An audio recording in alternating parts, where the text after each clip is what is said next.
Jimmy Kimmel returns Mondays with Mike.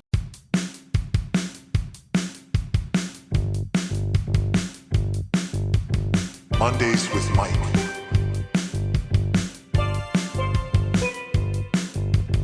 Mondays with Mike.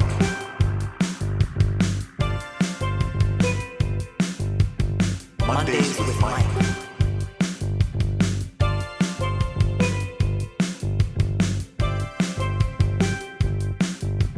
Mondays with Mike. Jimmy Kimmel returns. He says he didn't intend to make light of the murder of a young man. I don't know about you, Mike, but this has been, top story that I've seen and heard about from friends all week. People really care about this. It was the FCC. They wanted him to get canceled, and initially ABC caved, but then they saw public pressure, and they caved in the reverse order. And I don't know, I guess first of all, do you think it deserves to be a top story as it has been, as I have seen it? Absolutely. It deserves to be the top story right now. It's because of the implications of what it means if it happens the way that it does. So the reason why I think it's the top story for everyone is because it's so flagrant. You've got someone like Jimmy Kimmel who's had a show for over 20 years on TV as a late show host, and the government, with not even any real action, just the implication of action, gets Kimmel taken off the air completely, suspended indefinitely, right? So there was that uncertainty that Kimmel just wouldn't go back on TV again with his show, that left everyone very unhappy with what happened. Part of the reason I think too is that this has been building up after the Colbert announcement that his show was being canceled. All these companies that have huge amounts of resources, which is money, that in other circumstances are often willing to sue, right, to defend their rights, especially when it comes to copyright, where Disney's infamous for suing just all sorts of different groups for using any number of Disney characters in much smaller contexts. So these highly litigious companies that have lawyers on call, a lot of money, they have the ability to say no, to disagree. They're just capitulating. And what puzzles me, at least for this story, isn't so much that it happened. I understand what happened was that two of the affiliates essentially said they weren't going to air Kimmel, and so ABC then just went along with suspending Kimmel indefinitely to try and maintain. At least I think that's what was going on there. They're trying to maintain some kind of relationship with these affiliates so that they didn't pull all ABC programming. Because the threat, at least from my understanding, seemed like an either or. So it's an existential problem for ABC that either they risked losing their license entirely, not ABC, but the local affiliates, or they aired Kimmel. So for them, it was presented as this existential thing: make some money, make no money, right? But for where it gets puzzling for Disney is that Disney creates content, and so their decisions don't exist in a vacuum, right? So they have a global audience for all of their products, all the Disney programming, all the news, all the shows, the theme parks all over the world, the cruise ships, just a long list of things where their decisions have ramifications that extend far beyond the domestic politics of the United States, right? We're talking billions of customers. And so I think what annoyed people was how quick this decision was, right? That there didn't seem to be any, what's the word? It seemed very cowardly, right? That they just gave up in advance, and people, like it or not, vote with their money, right? So we saw this with the Target boycotts, where Target had a position of DEI policies, and then effectively in advance of the Trump administration, now during the Trump administration, was scaling back on their DEI policies and their culture. And the whole issue there is it seems like these companies don't understand their consumer base at all. If they're making these decisions to essentially cave to what the administration wants without fundamentally understanding that their consumer base is way more people then voted for Donald Trump. So Donald Trump at best got, I don't know, a third, maybe 40%. But remember, like almost half the country, a significant amount of the country didn't vote. If it was 40% that he got, then the majority of the country didn't vote for him, definitionally. The companies seem to just be going the way the wind is blowing. Like nobody has a stake in this. No, so it's not just that. In other contexts where Disney has been threatened from government action, Disney has fought back. The closest example I can think of is what was going on with DeSantis down in the little city that Disney has down in Florida. They're having this back and forth legal debate and arguments, and there's the stuff with the city council. That whole saga that still keeps going where DeSantis was trying to flex political muscle on Disney, and Disney were not having it, and so they sued. In this case, the whole issue is that like companies that didn't even represent the majority of Disney, not Disney, but the majority of TV stations that ABC airs on, were trying to dictate programming effectively for all people in the country and the world, right? Because Kimmel's audience isn't just the United States, it's the whole planet. Disney's audience isn't just the United States, it's the whole planet.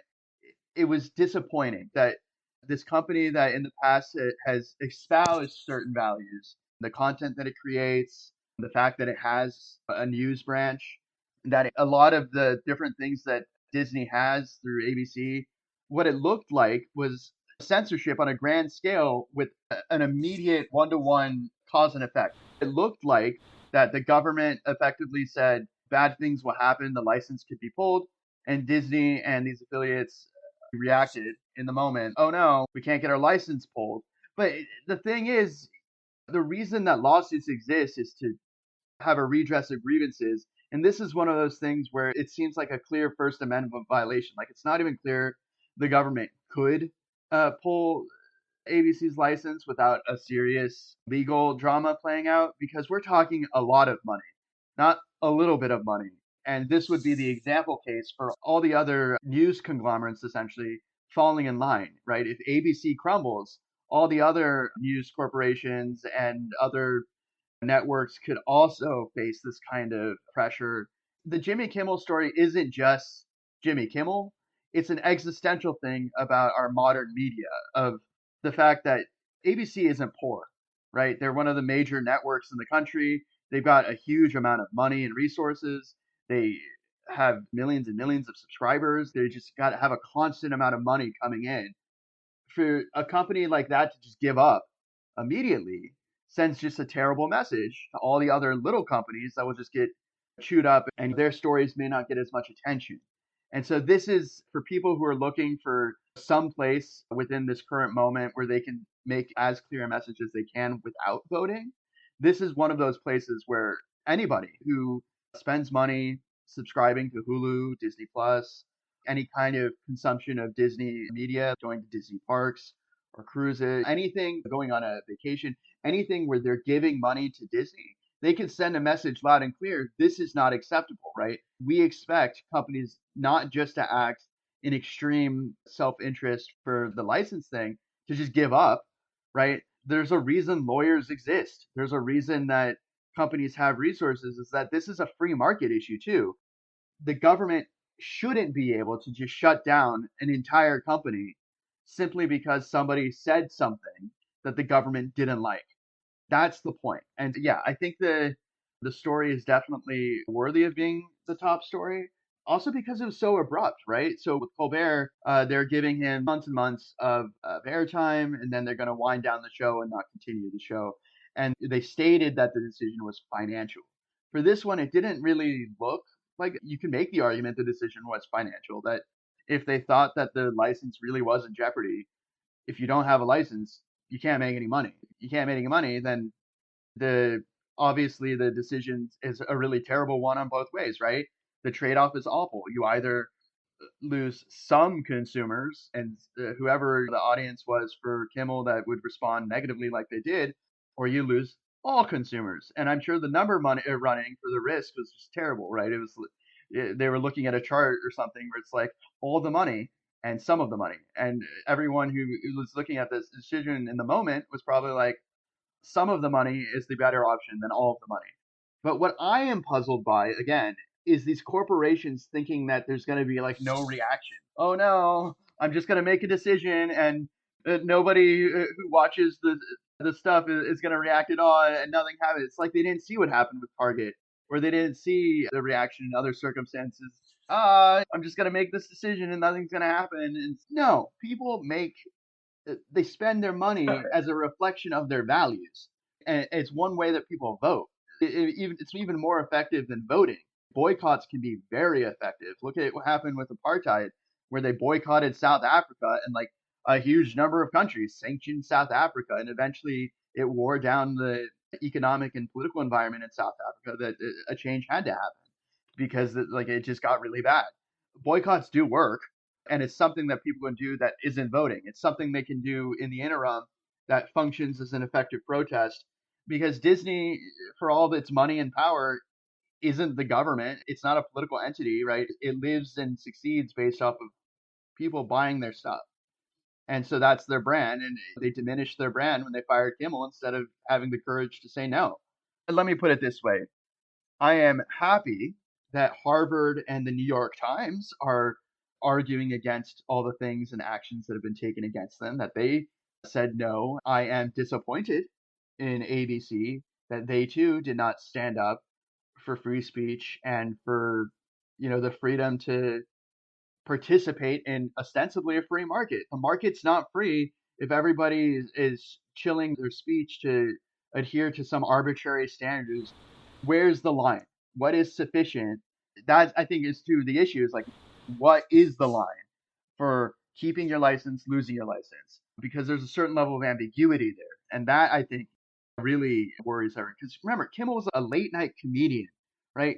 Comedy is one of those mediums and those art forms that always pushes the limit. They always look for the line and the limit. So if you think of George Carlin is a good example. When he went to the Supreme Court, he became very popular. The whole point is that comedy is like the frontier of speech. It's the front of the line, the first line of defense against all other types of censorship and speech suppression. If the comedians start having their speech shut down and censored, then, what's the limit? Where's it going to happen next? Is it going to happen in all schools, all colleges, all books, all TV that we watch? How will we know as consumers when that's even happening?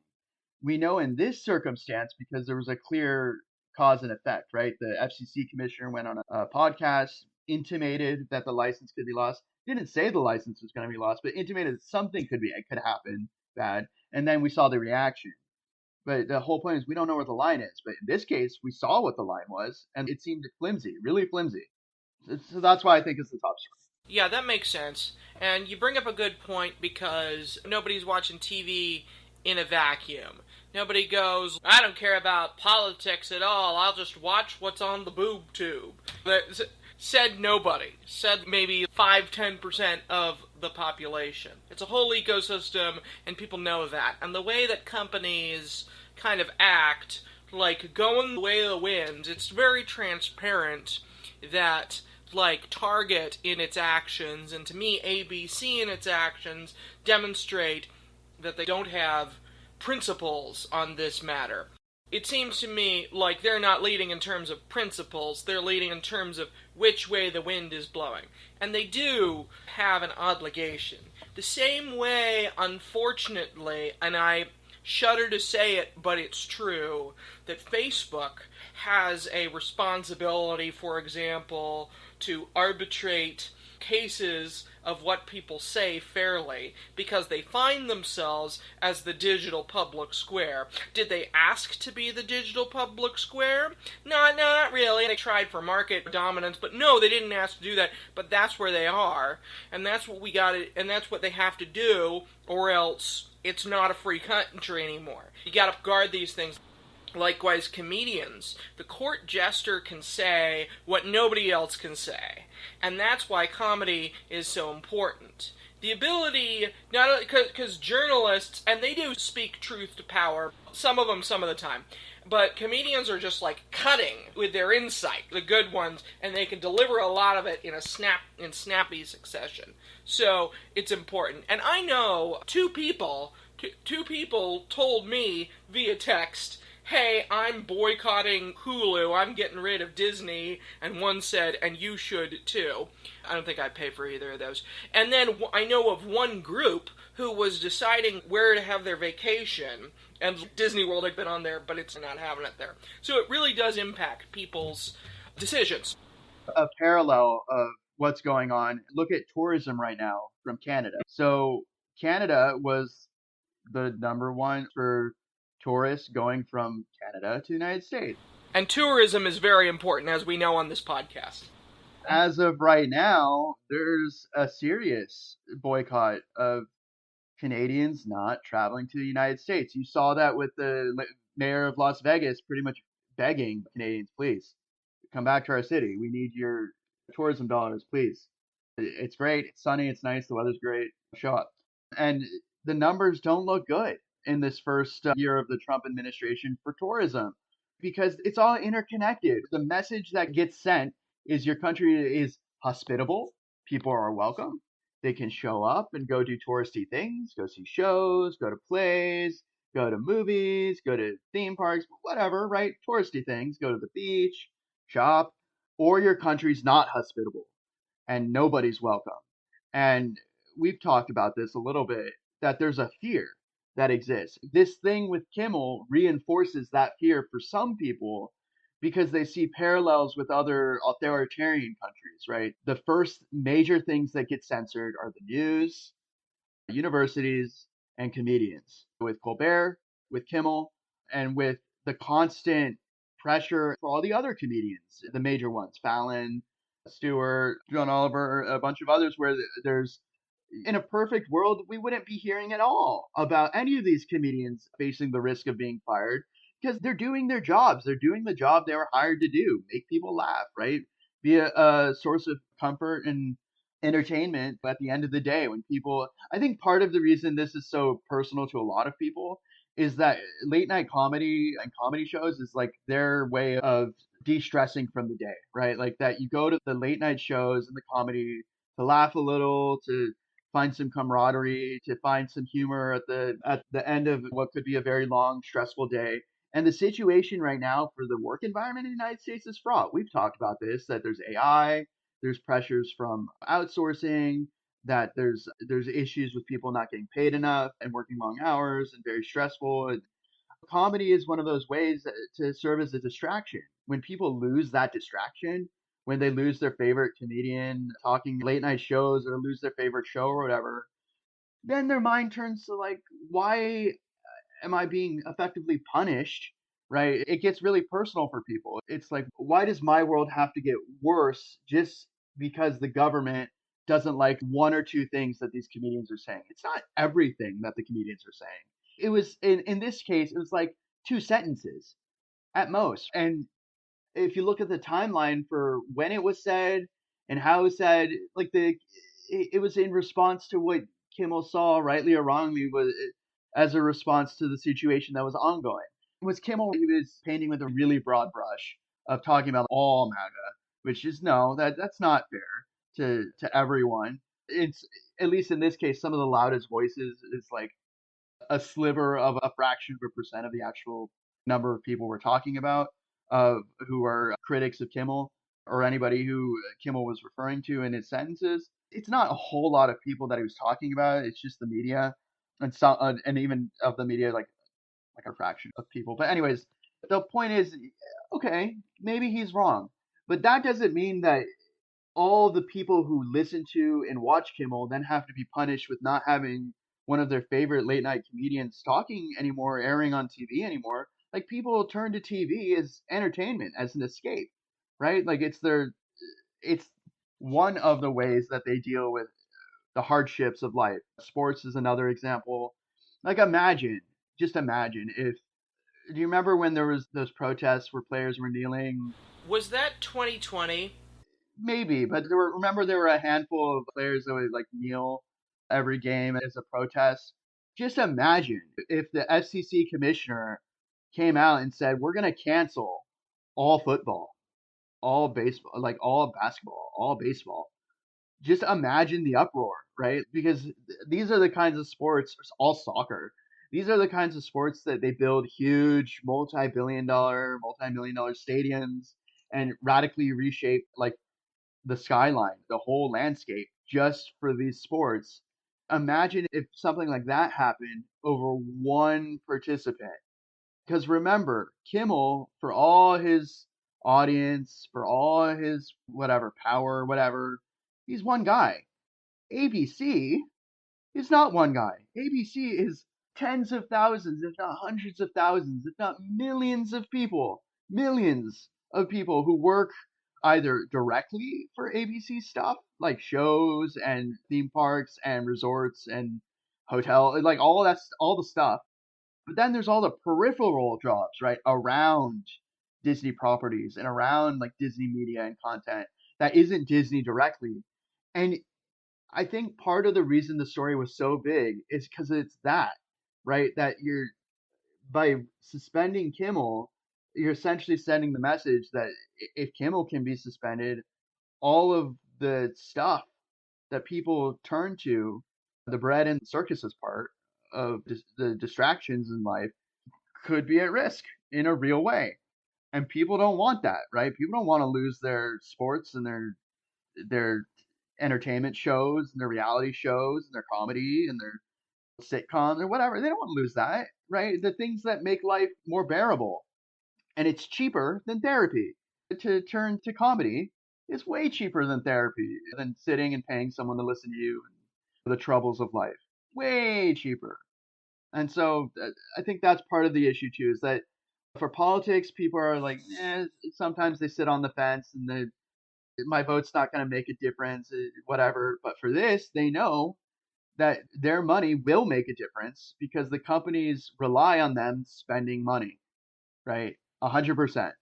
If the people don't spend money, the companies lose money, and you saw that a little bit with the stock price dropping a little bit for Disney, and Disney panicked and was like, we got to figure out a way to get Kimmel back on the air, and then oh look, Kimmel's back on the air. The question is whether that actually, I'm sure it had some effect. I'm sure people resubscribed and renewed their subscriptions, but who knows, right? And there may still be people out there who are boycotting because of the fact that it happened at all, and they still want Yeah. the message sent.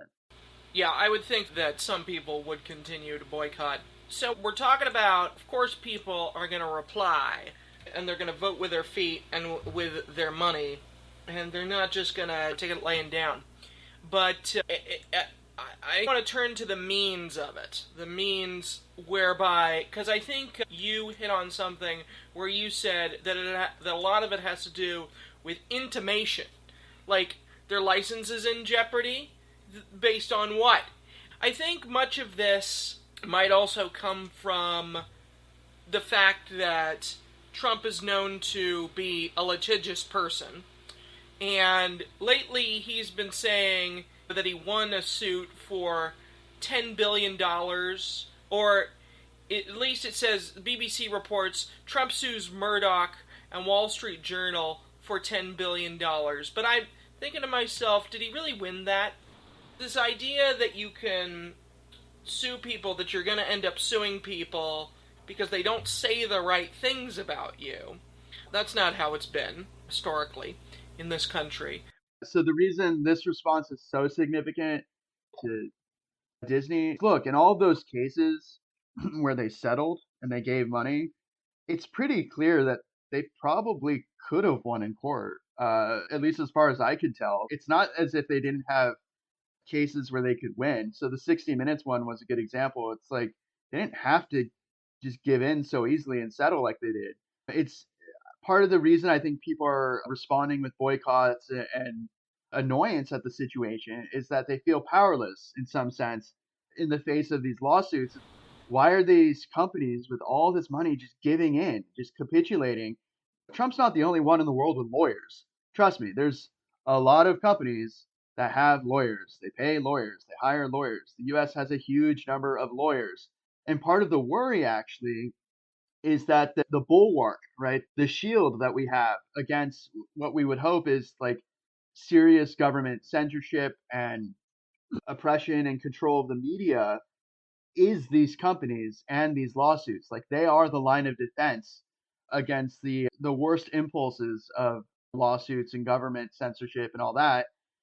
When we see all these, the story that doesn't get talked about as much, but is just as serious, I think, is all those law firms that capitulated and are giving away just hundreds of millions of hours of legal work to the administration to do their bidding, essentially. We hope that the powers that be that aren't political, that aren't partisan, so like the medical community, the colleges, the law firms, like the higher echelon of the legal community, that they have some kind of backbone and courage to stand up and say no when things happen. But clearly, at least some of these groups don't, right? They just give in. They just capitulate and they're complying in advance, right? Anybody who knows anything about history knows that when that happens, it's just that sort of slippery slope, that sort of slow slide into a world that's going to look much different than the one we've grown to expect in terms of being able to speak freely without serious repercussion. People get afraid. If you look at the movie I think about a lot in this regard is The Lives of Others, where people are constantly being spied on and their lives listened in on, and then at some point they get snatched away and thrown into some memory hole, to some gulag in the middle of nowhere, some prison on an island in some icy tundra. The US has always been seen as a sort of land of opportunity, and part of the opportunity is to freely participate in the politics and the conversation of the country without fear of serious reprisal. The worry now is we're headed into the serious reprisal part of the saga. If the comedians are losing their jobs and other people are getting fired and losing their jobs simply for expressing their opinion, because ultimately, what do people have in a democracy if they can't argue and debate and express their ideas in the marketplace of ideas and have their voices heard and considered? If you whittle away at that, if you chip away at the sort of chorus of voices, then all we're getting fed, spoon fed really, is propaganda, a very limited worldview that's for now. I think that's part of the worry too, is that we're not part of how progress happens in a society where we arrive at an agreement over what we value in terms of our ideals, of what it means to be an American in this century, this millennia. Part of that is through debate and discussion and consideration of each other's ideas. And if we limit that consideration and discussion because of fear, then we are also, in a sense, limiting ourselves, right? We're stunting our progress as a people. That's the fear with universities radically changing their curricula and firing people, doing all sorts of things because of the politics of the moment, right? And that fear is always present. That's been there for academia in particular for since academia began, because the Enlightenment was pushing back against certain ideas that were being foisted on all of civilization. That's a constant back and forth. There's a constant disagreement that goes on between the learned and society. I'm wondering, because I didn't care about Jimmy Kimmel, and I probably haven't cared about late night since the whole Conan thing. But now I care. And so I'm wondering if his ratings will go up because of all of this controversy. But I won't speculate on that too much because it hasn't happened yet. But that's just something that I'll be watching out for. I think that in some senses, this is a first world problem, right? This is an issue people focus on because they have the freedom to focus on it. Because if you look at some parts of the world, they don't have late night comedians, they don't have stable television programming and shows at night. It's just constant like war and fighting and chaos and anarchy. It's just whoever's the strongest in the moment there gets to control the area and the people. And it's just this like constant patina of fear over everything that you do. The worry I think people have, rightly or wrongly, is that we're headed there. We're headed to this like constant fear of losing your job, getting thrown in jail, getting ostracized for stepping on eggshells for saying the one thing that irks that one constituency that screams really loudly and how dare you? And the real risk The fear, I think, is that because of our constant interconnected world, you just don't know what who's gonna be offended by what, just from simple sentences or statements or expressions of opinion, because there's just such a diversity of opinions. And so if one fraction of a percent of the political structure can dictate to everybody else what they can see, what they can hear, what they can listen to, then Yeah. the fear is that where does it stop? Where's the standard by which people can participate in the conversation without constant fear of reprisal? And that, I think, is part of the issue, that it's getting steadily, it's like quicksand, it's getting eroded away beneath our feet, and we just don't know. And that's part of the fear too. I guess the one other thing I would say is, where does it end? Is it going to go into the movies, books, video games? This is the first big thing, is comedians. But the big question I think everyone has then that follows is, what's next? Are we going to become very siloed from all the different media things that we consume? That's the term chilling effect, that people will self-censor out of fear of being punished. And that can go really far, right? That people will just stop writing, stop creating, stop inventing, stop participating in all the various types of media, and it will become a much more boring, sad world of just like very limited programming that isn't as interesting or entertaining, doesn't really say anything at all. It just tries not to offend anyone. And programming that tries not to offend anyone is, I don't know, banal, mediocre, not so great, right? Because what's it doing? It's like watching paint dry or trees grow or something. Maybe they should have that. They should have the paint drying channel. They do, of those shows about remaking homes, the fixer-upper shows where you slap on and you go to paint and you put up some walls and you're like, it looks way better. Give me $100,000 more dollars. Yeah, they charge a lot, but those those HGTV shows personally. I get it. I understand, but the point I'm making is we'll get a lot more of that and a lot less of shows that try to say something or that have any kind of controversy at all. But anyways, that's my whole thought. Yeah, so you're going to talk about Sinclair next, sir? All I'm going to ask is, because here in Seattle, Como, owned by Sinclair, now there is an interesting arrangement, because Sinclair is known as biased. That doesn't mean that all of their affiliates are biased. They own a lot of stations. Or let's just say, that doesn't mean that every broadcaster is biased. But they do, or they have previously, sent these political missives, and they've told local stations, you gotta air this. You gotta read this and air it. And Como, which is Channel 4 here in the Seattle area, did read one of them at 4:55 a.m. And I just thought to myself that if you have an order from management and you're like, this is not going to go well for business, that's one of the best ways you can do it.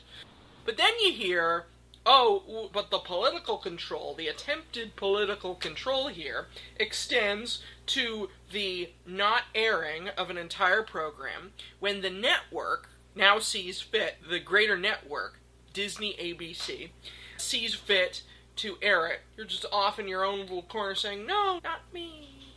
Because he didn't comment, and he and Kimmel, in coming back, I guess I would say, rightly disclaimed that he never meant to make light of the death of a young man, because why would you do something like that? But he wasn't making light of it. He wasn't even really making a joke. He was making, I would call it, a ham-fisted political observation. He was making a political observation. Should he make it? Look, people can where are the days where somebody can say something dumb every once in a while, because people make mistakes, and we shrug? Because he wasn't talking about the shooting, and he wasn't talking about the person. He was talking about the actions of certain political operatives in response to the death. So if we try to politically control when somebody says something like that, then you're right. Where does it end? And the gall that just the person who has the ABC affiliate status can be the arbiter of that's too far. Oh, you said an opinion. You didn't even say an opinion about the event. You said an opinion about what somebody else was doing about the event. Can't do that. No, this is not. We're not going to live in a society where we have to self-censor to such an onerous degree. I think it was a dumb thing to say. I heard other people say something very similar to it. I kind of said, where did you get that information? And then that was it. Then you move on. You can ask questions. You don't have to be like, you must be quiet now. Because that's anti-American. It's also, where's the line?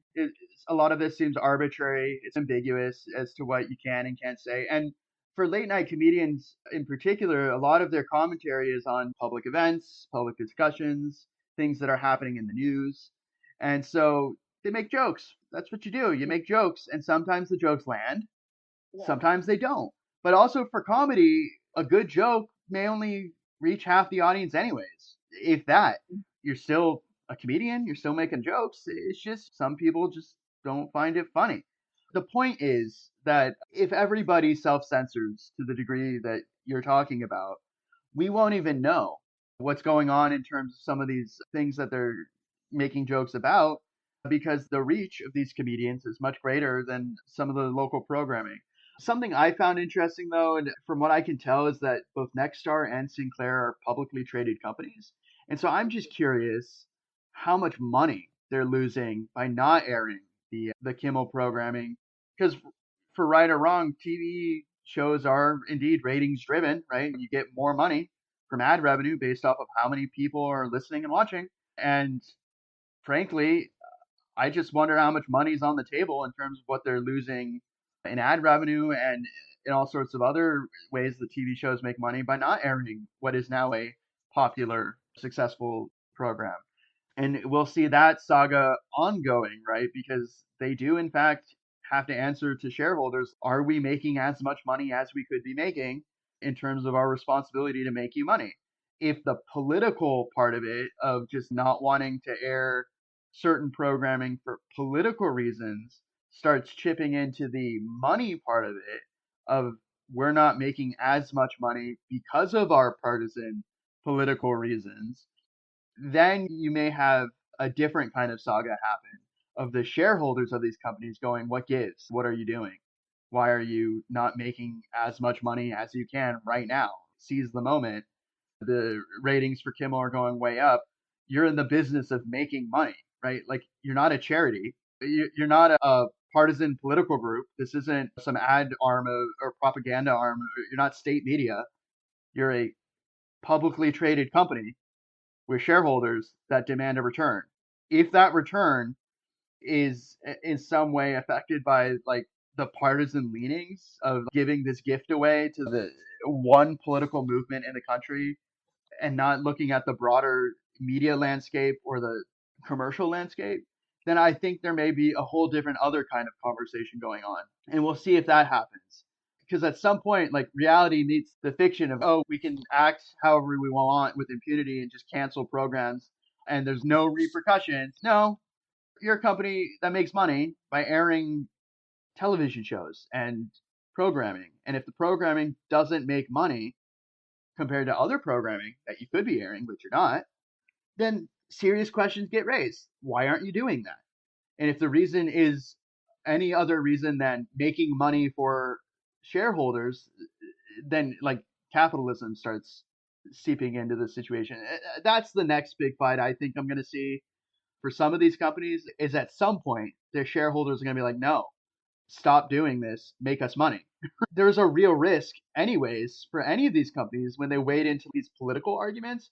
Because remember, these companies have consumers across the political spectrum, right? And so sometimes the best option is just do nothing, right? Don't weigh in. Just air your late night comedians and have your sitcoms and have your news programs, but don't put your thumb on the scale because there's always a trade-off when that happens. Trying to make money at the level that they're trying to make money at is fraught with all sorts of risk, right? Just huge amounts of risk when they wade into the political debate. And that's why you always see, at least in my opinion, why Coca-Cola is the one I think of the most, where they have these sort of like happy, cheery singing commercials, right? Where it's Pretty darn successful. talk to a friend, sing a lot, everybody be happy and drink a lot of Coca-Cola. They're not making any kind of real political statement. They're just saying, drink the soda that everybody knows, right? And It's got sugar. You like sugar. they always risk something when they wade into political debates because I don't know, there's always this sort of, at least for me in the back of my mind, it's always, do they really believe this, or are they just trying to cater to one Exactly. specific group to make a little bit more money on the charts of Yeah. this is a group we think we can make more money from if we just speak a little bit more to them. Because everybody knows that it's, and not everybody knows, but they should know, that it's all based on profit motive anyway. And Target's the perfect example of this. They were like the pride place to go for some time, and then the political winds change, and now they're all hush about it. So they weren't doing it out of any conviction. They were doing it for profit. And people can smell it. Yeah, It smells bad. but that's where I am puzzled right now of these companies that don't seem to understand their consumers, right? Yeah. Are they not doing any? They have to be doing consumer research and study of who actually are the people buying our stuff. What will the ramifications be of us acting in these like purely nakedly partisan ways? That are most of our consumers actually part of this constituency that we're trying to appeal to? Because if they're not, then these companies are just doing a really bad job at capitalism, right? They're missing the supply and demand part by not understanding the demand. They have the supply, they've got the stuff. It's just the people willing to actually buy their stuff. And that's an issue I'm seeing with ABC right now with the boycotts. It's like, do they not understand that a lot of their audience are people that don't watch Fox, don't watch some of these other more conservative stuff, that they turn to Disney because Disney's like what's the phrase, the happiest place on earth, right? Oh, I think, yeah. at least for me growing up, because I grew up in California for a time, I went to Disneyland. I've been to Disney World. I've traveled to different theme parks. It's like you go there and they're presenting this sort of happy, fluffy image of the world, of like singing and dancing and being happy. It isn't really the world. It's not the world we live in, but it's the world they're creating within that environment. Now I want to know what is the actual happiest place on Earth, because, gotta figure it out. There are places in the world where happiness is a very subjective term, but I'm thinking of people who sit and pray for 18 hours a day and meditate. Maybe there's a certain level of happiness there of freeing yourself of all obligations and commitments and just sitting there, just like living life without having to worry about the stresses of the world. There's a certain happiness there. It doesn't quite make sense to me that these like steely-eyed, money-driven capitalist enterprises are making moves that don't look all that capitalist, right? I guess it makes sense if they're afraid, right? It goes back to that trade-off actually we talked about of some money, no money, right? That the fear is that if they don't play ball and they don't capitulate and comply with whatever the line is that they're supposed to be following, that they could lose it all, that it could just vanish because the powers that be that allow them to operate say no more. They take away the license or they take away the corporate charter or something. And that is a real fear for some. Maybe that's the scary part of this moment, that these companies actually at the tippy top seem to be really afraid. Like in the past, maybe they could have been like, oh, whatever, you're just saying stuff, we can ignore you or sue you and move on. But here in this moment, for some reason, maybe they're hearing stuff we're not hearing, or they're talking, there's conversations that are happening that aren't public. I don't know, but these companies seem actually afraid. What are these people seeing and hearing? I think Trump has demonstrated a tolerance for arbitrary rules, like the tariffs. Maybe it's like the madman theory of diplomacy. They're like, what's he gonna do next? If we get on his wrong side, we're gonna get on blast, as they say. So perhaps it's something like that. They just want his focus to go somewhere else. In that respect, I feel for these corporate managers at the top of these corporations right now, because there's a degree of uncertainty they're encountering that I don't think any of them have really encountered to this degree in their careers. They have very difficult decisions they have to make. Do we comply with the maximalist extreme demands of the administration that's here for now? What will the repercussions be there for our business brand, right? Because remember, consumers are going to be there after the Trump administration. If you study media, you understand that some consumers, once they've lost a brand, like once a brand has done something they don't like, they don't stick with them. They find something else. Boycotts are very personal. When somebody decides they're going to part ways with the media they consume for whatever reason, unless the reason that they parted gets remedied, I don't know that some of these people will return to Disney and ABC and these various other things. So there's a risk. But anyways, that's a conversation I think that's ongoing, right? Because this isn't the first that we're going to see. This isn't the last that we're going to see this for the next 4 years of comedians being censored or canceled. And also not just comedians, news programs and radio and newspapers and universities and academia, the things they study, right? Where we're going to see these attempts being made to control what we see, control what we hear, control what is said. Look, the people trying to censor win if anybody censors themselves in advance. If they don't make any effort to actually censor something, but the people that they're trying to censor just by saying stuff with no real teeth do it anyways, they win. They've won the whole debate because they've controlled the message. They've controlled the argument and the discussion. Yeah.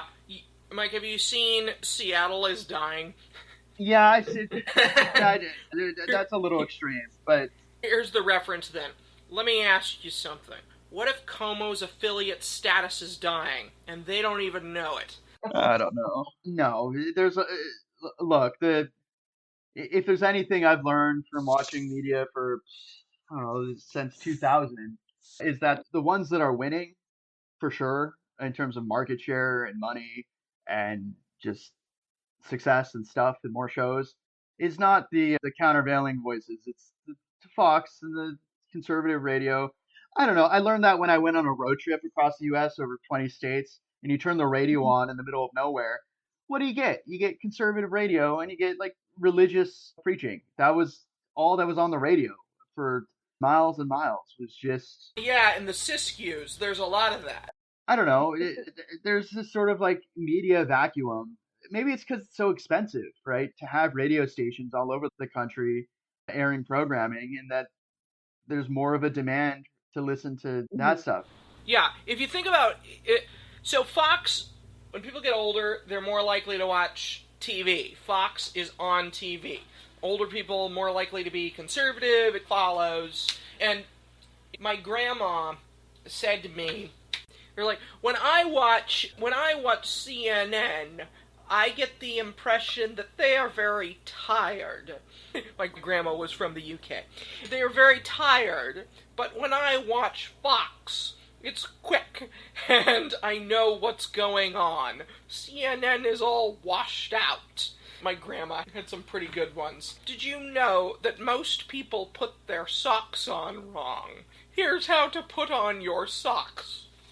She had very good observations. So, yeah, people get older, they get more conservative, they watch more TV. I don't think it's just like bada bing, bada boom, therefore don't worry about Fox. But I do see it as an inevitability that they would be a big TV station because they're selling it and they're on cable TV. Mondays with Mike.